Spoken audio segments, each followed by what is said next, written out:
Hello everyone, Nick here, and welcome to my reaction to Doctor Who, The Haunting of Villa Diodati. I think I'm gonna botch that name. Okay, so this episode, like Fugitive of the Jadoon, starts off as something you think is going to be like a scary story about with Mary Shelley and Lord Byron in a historical context, and then it turns itself completely on its head around halfway through, more or less. So, Haunting of Villa Diodati. Wow, this one is really, really good. This one, say what you like about the previous 7 episodes, but this one might even be the best one so far. I mean, I've listed it as third on my ranking for the stories at the moment, but I think that one might change, possibly. I'm thinking about, thinking maybe it could be the best one of the series. Maybe. I mean, it's the potential 10 out of 10 of the series. Then again, I was worried this one might be the first series to not have a 10 out of 10 episode. But then again, maybe episodes in series 6, 7, and 8 might go down. From ones that I got on 10 might go down. So this one might not be the first. It might just be the first one I've reviewed. But that being said, Haunting of Villa Diodati might be the one that pushes us into 10 out of 10 territory. If not, it'll be a very high 9. It's definitely a 9 at the moment. For me, we'll see what the rewatch says. Also, Series 10 came close to not having a 10 out of 10 story, and then we got the extremely awesome finale 2-parter, so anything's possible. Anyway, so I like how, I really like how the story starts off as a historical, scary story, historical horror, with historical characters like Mary Shelley and Lord Byron. By the way, this story does not contradict any Big Finisher audio adventures featuring Mary Shelley with the 8th Doctor. This story does not contradict any of that, as some people were worried about. Well, the only thing it contradicts is that Mary Shelley doesn't remember the Cybermen. I'm not sure if the 8th Doctor audios take place after this. I think they do, or if they take place before. With Mary Shelley travelling. If before, then she doesn't remember them here. If after, she won't remember them in Silver Turk, the story that she meets them in. That's the only contradiction. Does not worry too much. And I did see my friend Matt Moy, who's a big Finish fan. He did come up with the theory that the Big Bang, the 2010 story, was the reason the timelines changed a little bit. So Mary Shelley, in this timeline, did not travel with the 8th Doctor, but she still meets the Cybermen when meeting the 13th Doctor. And it also explains an alternative Cyberman origin story for World Enough in Time Doctor Falls. Personally, for me, that one was a secondary origin story to the audio Spare Parts. I think Spare Parts was the main genesis of the Cybermen story. But on the spaceship, these Mondasian Cybermen who had similar ideas, they developed their own Cybermen. So it's just kind of, these are the Cybermen these people developed. But on the main planet, those are the Cybermen they developed, which are the ones who you see in the 10th planet, for example. And I think this one is a similar thing. You just have Mary Shelley meeting the Cybermen with the 13th Doctor, and then she forgets about it, and then she goes on and meets them with the 8th Doctor, and they're a bit different there. Or the other way around. Either way, there's going to be maybe the Doctor wipes her memories at one point, like with Ada Lovelace and Noor India Khan in Spyfall Part 2.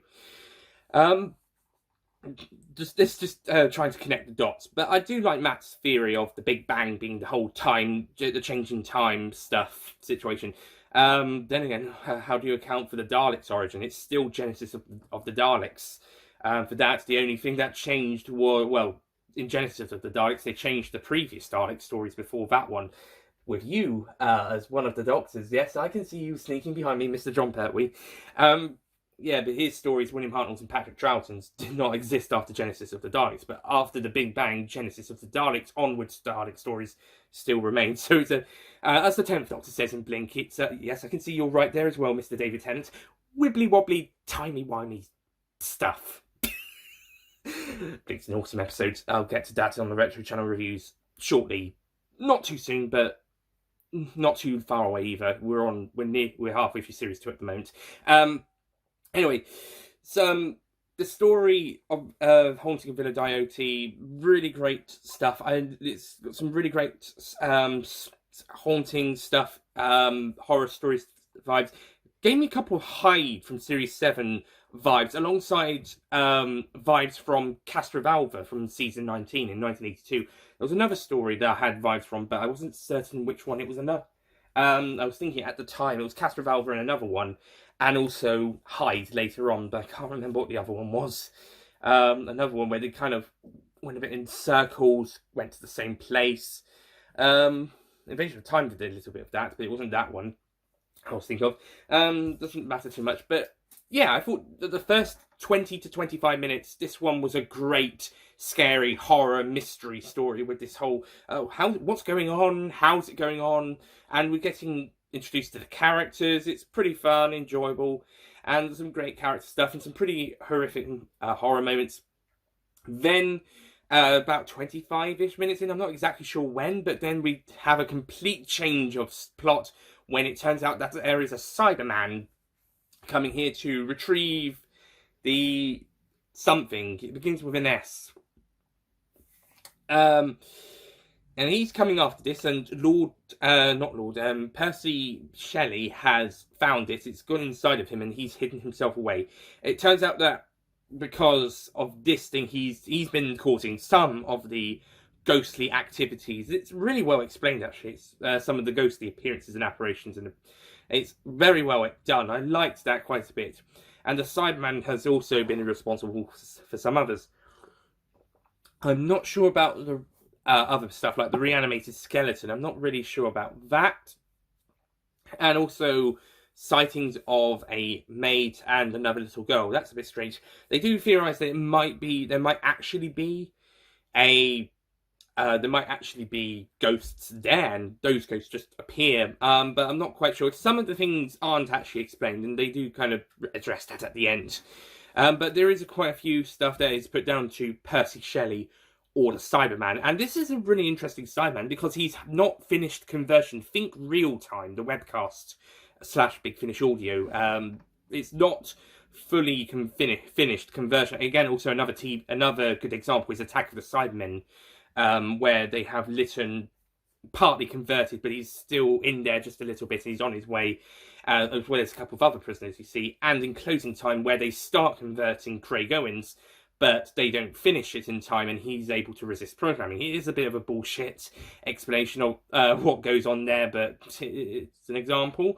I can see more people getting upset about the Cyberman still having some emotions, even though he's not completely finished converted with this in this story. Then I can see people getting upset about Craig Owens fighting off those emotions in Closing Time, because Series 12 is apparently the worst thing ever made after Series 11, because the Series 11 and 12, yeah, that's the only reason some people need. And as for me, no, that is not the only reason Series 11 or 12 have issues or positives. It's not just that they have their reasons, and the same goes for the previous 36 series before them as well. Every single one has positives and negatives. Season 17 is personally my least favourite because that has more negatives than positives, but it's still got one of the best stories of all time, and another really great story which was unbroadcast in there. So it's not completely awful, and the same could be said for some of the best series of all time. Season 13 is personally one of my favourites, not my favourite, but one of my favourites. But that one's still got a story I can't stand, so it's not completely perfect.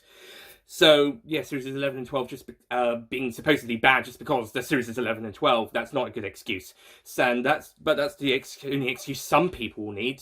But the good stuff here. So we've got some very good stuff here with the cyber half conversion. It's still got some emotions, which is a new side to the Cybermen when they're not trying to trick the Doctor or characters. It's actually really interesting seeing the still human personality inside this partly converted Cyberman, but they've managed to get the ideology, cyber thoughts in there. So it's not finished. I'm not sure what the reason they had for not finishing it. Maybe that's coming up in the finale two-parter. This story actually it's like Face the Raven. It's a story that precedes the final two episodes, although those ones might not be a two-parter, might be individual episodes. But this one, it kind of precedes. It's not in a utopia way. It's not a three-parter, but it's like Face the Raven. It's a prologue to the two-parter, or the final two episodes of the series, setting it all up, and it does a really good job in that respect. It does a really great job with the half Cyberman conversion and the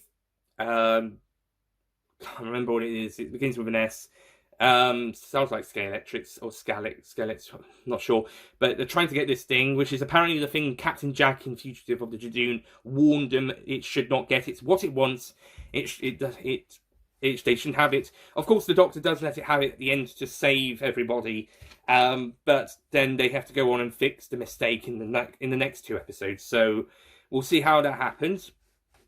And yeah, I think that's really interesting how they're doing all this story and how they tie in the horror story side of the story to the Cyberman story that we get. It's really good, and some really great moments. And this is probably the first time in a while that we see a Cyberman snap somebody's neck. I think it's possibly the first time in the new series, as well as showing off their strength really well. That was something that the classic Cybermen had to prove because of their weaker costume design to compare to newest series Cybermen designs. They had a pretty weak costumes, with the exception of the 10th Planet, which did show off their human sides. But the other ones, they mostly look like men in silver jumpsuits. You can even see the zips on some of them, like on the zips on the boots on the Moonbase ones, or the zips at the top on the Invasion ones. The Earthshock ones onwards aren't that bad, in my opinion, but certainly they do look like men in silver jumpsuits. Although the newer ones do look a little less human in their design. They do look more like robotic creatures. So it's good when you get reminded of the human side more and more. And that comes here with this Cyberman, which is not quite converted yet. That definitely reminds us that this Cyberman was once a human. Still is human by the looks of it in parts. I think it's also the 2013 Nightmare in Silver Cybermen, which there's a nice tie into that one, where you're getting a new cyber design, either in the next episode or the episode afterwards. And yeah, it's nice to have one last appearance of the 2013 Cybermen to go out on a high note for them, like in 2017. Go on a high note before giving the new bad boys a chance to have a go, like the 2006 and the 2011 Cybermen did in Nightmare in Silver. The 2011 ones are basically the 2006 ones, but with a different chest plate, which makes it theorized that they're from Mondas rather than Parallel Universe Earth, and then they teamed up to make the new ones in Nightmare in Silver. That's the theory. But yeah, this one was a very good story. It had some very great stuff in it. I like how it tied into horror stuff. That was all really great. And how you kept going back to the same place in the house, and that is very much explained as it connects with Percy Shelley, and the whole Cyberman stuff. That's really great, really done, really, really brilliant stuff. And it also continues the horror elements, as it is pretty much one of a pretty gruesome idea of the half converted Cyberman, with still got his emotions, but it's still got cyber thoughts inside of his head. And yeah, I thought that was all really great. A great sci-fi horror story with a great twist in the middle. Might even be better than Fugitive of the Jadoon's twist in the terms of how it was better executed. I think it managed to execute the midway twist and change in direction of the story a bit better than Fugitive of the Jadoon did.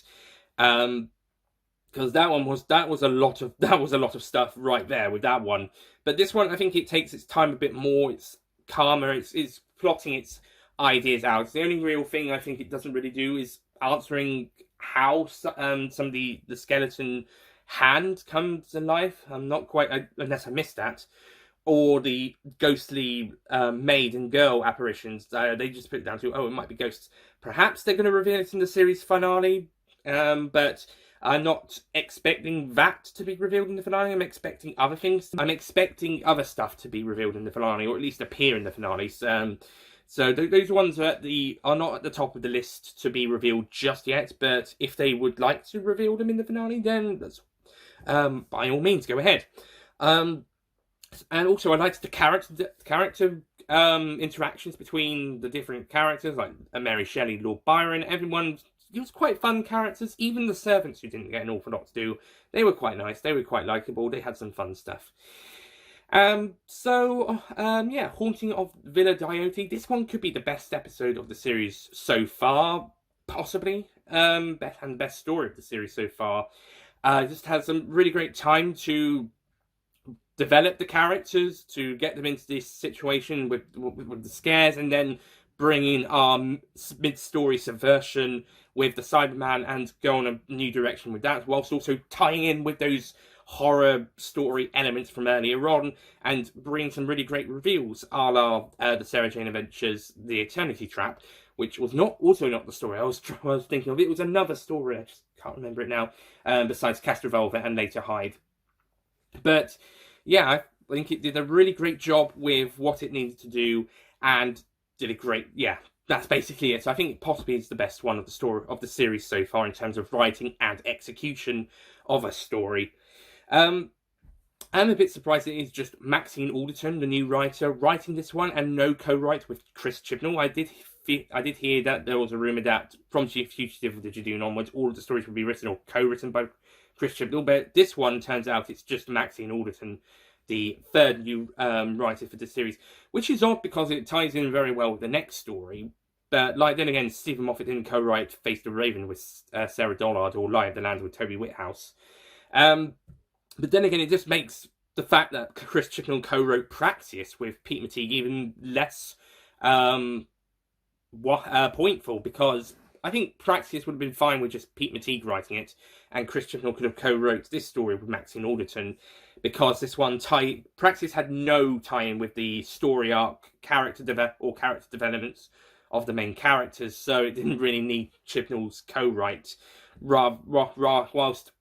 Whilst Haunting of Villa Diodati is definitely setting up the season finale in the second half and ties in with Fugitive of the Jadoon, so I'm not sure why Chris Chibnall chose to co-write Praxeus, not this one. But like Face the Raven, he would he and Maxine Alderton would like with Face the Raven with Stephen Moffat and Sarah Dollard, they would tie the episodes with the series finale as well as past stories, but it's still Alderton's story, unless someone's taken her script and completely changed it to be something completely different, like Nightmare in Silver or Destiny of the Daleks were. So yeah, that can happen. But I think if this is definitely Alderton's story, she did a fantastic job, and I would love her to come back for Series 13. I definitely prefer her to come back over Ed Hine. I'd rather anybody but Ed Hine came back for Series 13 over Ed Hine. Anybody, Pete McTeague, Vinay Patel, Mallory Blackman, Joy Wilkinson, who did last week's? Christine Keeler, I think. That was that drama a few weeks ago. Charlene James, sorry, and the one who wrote Nikola Tesla. Anyone but all the other writers besides Ed Hine, I'd be more excited for them to come back. But yeah, I would really like Maxine Alderton to come back for Series 13. I think she'd make a very great story for that series. Anyway, that's it from me. Thank you for watching. I will be doing a review on the Whoniversals channel later this week, and then it's the two-part series finale. I shall be doing the individual reactions after those episodes, and then after each episode, and then after episode 10 will be a review of both episodes together. Same how I did with Spyfall, and same how it's going to be for all two-parters onwards.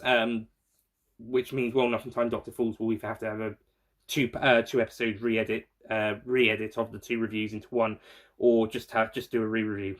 Probably 3 reviews. But so next reaction will be Ascension of the Cybermen, and after the Whoniversals review of this story, you'll have a 2-week break until the review on the main channel, this channel here, of both of the final 2 episodes. Thank you for watching, and I'll see you guys next time. Goodbye. Don't forget to click below to subscribe to the official Nicholas Payne YouTube channel.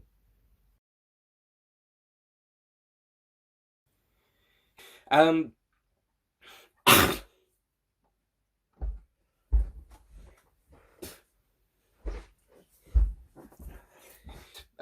either at least appear in the finale, let alone or mostly, unless someone's taken it from her and changed it a lot, like Sylvan Ellis